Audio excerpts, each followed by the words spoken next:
Thank you for joining us today. The Our Driving Concern Employer Traffic Safety Program is pleased to be able to offer the Backing Up webinar. I want to welcome our presenter this morning, Lisa Robinson. Lisa is a Senior Program Manager with the National Safety Council's Our Driving Concern Employer Traffic Safety Program. A few things to note before we get started. Everyone is muted, but you do have the ability to type questions during the webinar. The presenter may answer your question during the presentation or choose to address questions at the end. All slides will be made available. If you would like a copy of today's presentation, please note that in the comments section of the follow-up survey. If you should encounter any problems or issues, please type a message to let me know.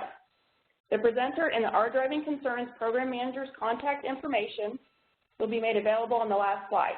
There's a very brief post-event survey at the conclusion of the webinar, and as this program is funded through grant dollars and provided at no cost to employers, we would greatly appreciate you giving us our feedback. With that, I want to welcome our presenter today, Lisa, and I'll go ahead and turn it over to her to begin. Morning, Lisa. Good morning, everybody. Thank you for joining us today. And just like Katie mentioned, it's a grant-funded project, so we're glad that you're joining us. The one reason I'm talking about backing up is because transportation is the #1 reason of workplace job-related fatalities and injuries. So we know that transportation in the workplace is a key piece. The one reason why I wanted to talk about backing is because that is probably the #1 question or conversation that I have with employers that employers discuss and complain about is their biggest issue is backing up and striking fixed objects.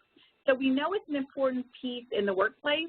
So I think it's important when you think about what you're going to address that you make sure that backing up and those types of issues are addressed and covered in your safety culture, and not just once a year, but in an ongoing way.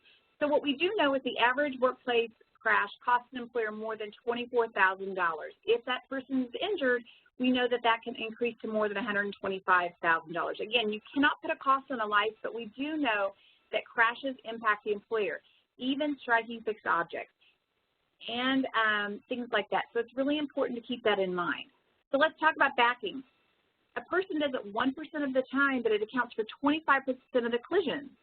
That's important to know. I know a lot of employers are driven by statistics and data, and so a lot of what they cover and they discuss is a result of the data and the statistics.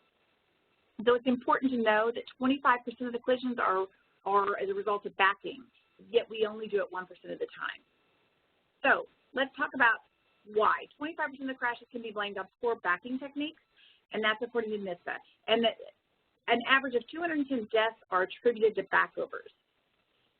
So we know that backover is the leading cause of fatalities for workers in work zones too. So that's an issue as well if you're in a company that operates with work zones. But again, even if you don't operate in work zones, it's important to know.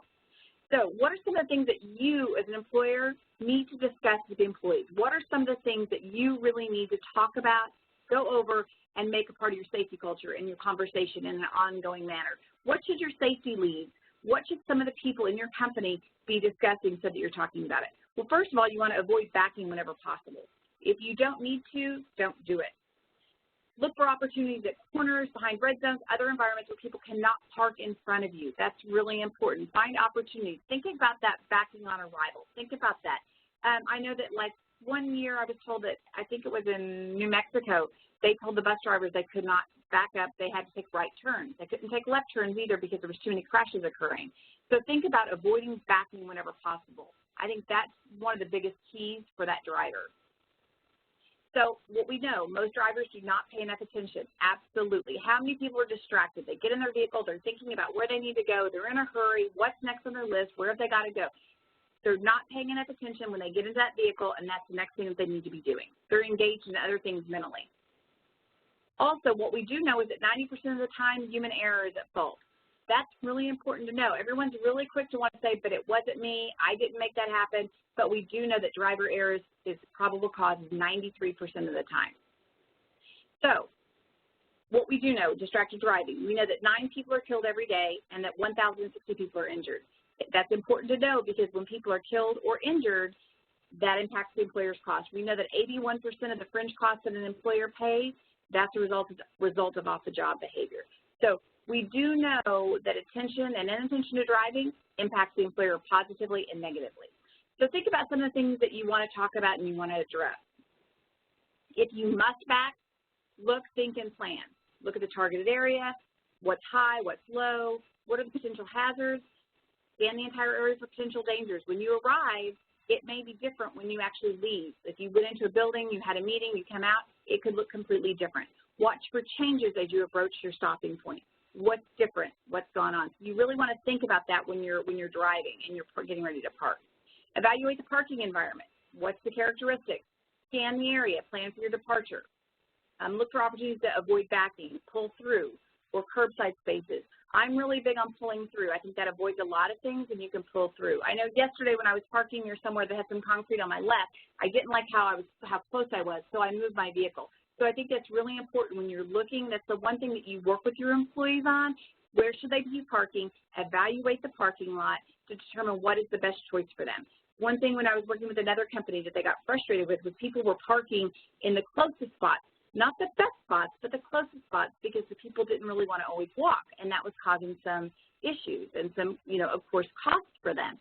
And so one of the things that when I was talking with them and I was working on is we all need the 10,000 steps in a day, so it's okay to park further away from where where you're going, so that you're parking in the absolute best spot for the vehicle. So let's talk about objects. Know what objects are around your vehicle, or what's close to the vehicle. Don't assume you know what's around the vehicle. Get out and look. GOAL is a great acronym to use. You need to look under your vehicle and around your vehicle. A lot of companies use the 360 cones on top of their companies. They use the magnetic strips on the front quarter panel of the vehicle, so that employees need to do a 360 when they get to their vehicle. In fact, if you guys want some window clings, we do have some window clings that you put at the driver door window so that it reminds them to do that 360 walk around. Because after you arrive, you've gone in, you've had your meeting, you come back out, you walk in, you get ready to go, something can completely have changed. You may miss what's behind you, what's around you, what's next to you if you do not do that get out and look and you don't do the 360. So you need to navigate your blind spots. Can you get guidance? Can you get help from another person outside the vehicle? And make sure your guide's reliable and the signals used are mutually understood. You want to make sure that whatever hand signals or gestures they give you, you know what it means, and that they know what you're indicating when you're inside the vehicle. So I think that's really important too. If you're going to use guidance from another person, make sure you guys are both communicating with the same type of hand signals, eye contact, that sort of thing. So never overlook the possibility of an unknown or forgotten object that your front quarter can hit when you turn the vehicle while backing. This makes the front half of the vehicle vulnerable to collisions, absolutely. And a lot of people, because you don't think about that, if you don't get out and look and you don't do the 360, then you're not going to know what's by that front quarter panel. So you don't want to overlook the combined use of the mirrors, cameras, sensors. You want to use all of that, but you also don't want to become so reliable on the sensors and the cameras and your mirrors that you don't get out and do that 360. You cannot overlook the need to get out and double check. Cameras, sensors, mirrors, they're great tools, but you need to use all of it together, not just one thing. And it's really easy for people to miscalculate by not even using the camera that's in the vehicle. So move your head nice, scan the entire area around your vehicle. Don't fixate on one area. Back slowly, allow time for the eye activity, and reduce possible damage if you hit something. Absolutely. Some people want to get in the vehicle, they automatically press the accelerator. Slowly accelerate just in case. That'll reduce your cost significantly if something is hit. Incorporate the available technology that you use in your vehicles. Look for parking spaces with the fewest threats to your safety. Absolutely. I'm a female. When I travel alone, one of the things that I do is I try to avoid parking garages. So I don't look for, so think about where is the safest place you can park. Look for the space that provides the greatest cushion of space. Absolutely. When I park in parking lots that have got, it appears to be very, very small parking spaces. I believe that those parking spaces were made for smart cars, not just regular sized cars. So if that's the case, I'll go look around until I find a better place to park. Just like I mentioned yesterday, there was this concrete barrier on my left, and the space is really small, and I really did not feel like that was the best place to be parking. So I moved my vehicle. So look for a space cushion around your vehicle. That's really important. That helps to avoid collisions. Whenever possible, find a parking space that's surrounded by space. but back no further than you must. Some people keep backing and backing and backing when they get in their vehicle, and you want to make sure that you only back as far as you absolutely need to and choose a site with the fewest hazards, whether it's obstacles, vehicles, anything. Look for the least number of hazards. It may take you an extra few minutes, but it'll be worth it. Find a parking space that's surrounded by space. Back no further. Oh, sorry about that. I made the slide too small. All right, so eye contact. Think about that too, that if people are on the outside or somebody else in another vehicle, through eye contact, you could understand what the intentions are with people around you as well. But it does not guarantee safety, but it is a proper and a good way of communicating with others is by getting that eye contact so you know who's doing what in that parking lot. And I think that's really important. Give your horn a light-friendly tap. We know that we shouldn't just blare on the horn, but it's okay to get somebody's attention. Use your four-way flashers for added communication. Hand signals, again, friendly gestures. Use your brakes. Stop and wait until it's clear. You know, we all get in a hurry, and we're all really, really quick to want to get to our next location or get to where we're going, or we're thinking of 12 other things. And we want to make sure that we stop, we wait, we make sure that everything's clear, and we're not in such a hurry. Again, seek eye-to-eye contact. Communicate. Use the warning devices to alert others. That may be the light horn. It might be your signal. Don't move the vehicle until you're absolutely sure it's safe to do so. If you have not done that 360 walk around, you don't know that it's absolutely safe. And you cannot assume others know that you're backing. Most vehicles don't have the backup noises. Some do. Some commercial vehicles do. Not all of them do. And a lot of people, I don't know if you've noticed it, but a lot of people that I see in the parking lot, when they're walking across the parking lot, they're not paying attention to the vehicles. They're on their phone, they're talking, they're doing something else. And so honestly, the driver has got to make sure that they're paying attention, because the people that are sometimes walking the parking lot are just as distracted, and they're distracted walkers. And we have in Texas, we have seen an increase, and I believe that's nationwide too, that we've seen an increase in pedestrian and bicycle fatalities.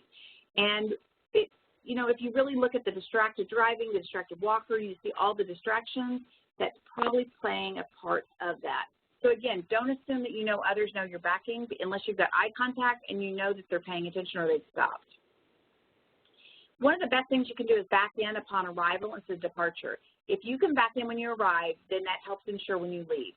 Again, don't assume you know what's around your vehicle. You need to get out and you need to look, physically look. Stop, get out, double check before you go.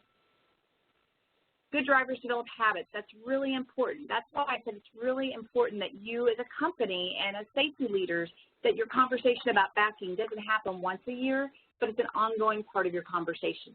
That your employees hear this message and that you constantly are talking about the things that you want them to do and you want them to be aware of, because that's how you'll get good habits. That's how you're going to change driver behavior. That's how you're going to reduce your costs. You're going to reduce your exposure to liability. It can't be just a one and done. It needs to be consistent and ongoing. And you need to talk about every backing situation is new and different, absolutely, because everywhere you back is different. Get to know the vehicle's blind spots. And if you're a company that has a fleet of vehicles and the employees may drive different vehicles, which happens with some companies, they need to know each vehicle's different blind spots. I'm somebody who travels for work all the time. I try and ask for the same vehicle when I get rental cars because of that. Park defensively. Think about that. Do a walk around. Use a spotter. I know that we don't always have spotters with us, so that's not always possible. So make sure you utilize all of the other tools and the resources that you have as well if you don't have a spotter. So think about the departure. So what you can do, again, reminders, do the 360. Eliminate clustering of vehicles and work zones. That's really important. If you have too much equipment, it's going to be hard for people to know what's there and what's around. Use the spotters and park away from main entrances at high traffic volume areas. You know, a lot of people like to do that. That's what I was talking about earlier when a company was frustrated because they were having so many incidents. And people just wanted to be closer. They didn't want to walk. And I keep saying, hey, those 10,000 steps, use it to your advantage. Talk about how important it is that we get our exercise too. But when we're not parking right there, that will decrease our exposure and opportunities for crashes, collisions, and expenses. So again, back in on arrival rather than when you leave. Pull through, absolutely. I think that's one of the best tools you can do is pull through. After checking your vehicle, get in and start and back immediately. Don't delay, because if you delay, something else could change. And again, go slowly so that if you do strike an object or something, it decreases your damage. I want to thank you guys for joining me today and going over backing. It's one of the, as I said, one of the conversations that I have more often than not is on backing techniques, striking fixed objects, and the number of companies that spend money on that, and they are frustrated because, and also too, one thing to keep in mind, a lot of the companies we deal with, they're driving pickup trucks. They sit up a little bit higher, so they miss some of the stuff lower to the ground. Are there any questions for me today? Thank you for joining us today. As Katie mentioned earlier, the PowerPoint slides will be available as well as the webinar will be archived on our website. Thank you, Lisa, for being with us today. We greatly appreciate the information that you shared. Hopefully this will help some employers keep employees safe. We appreciate all the attendees taking a few minutes to complete the post-event survey. Again, if you would like a copy of this presentation, please note that in the follow-up or the post-event survey. With that, this concludes the webinar. Have a great day. The leader has disconnected. The conference will be terminated in 5 minutes.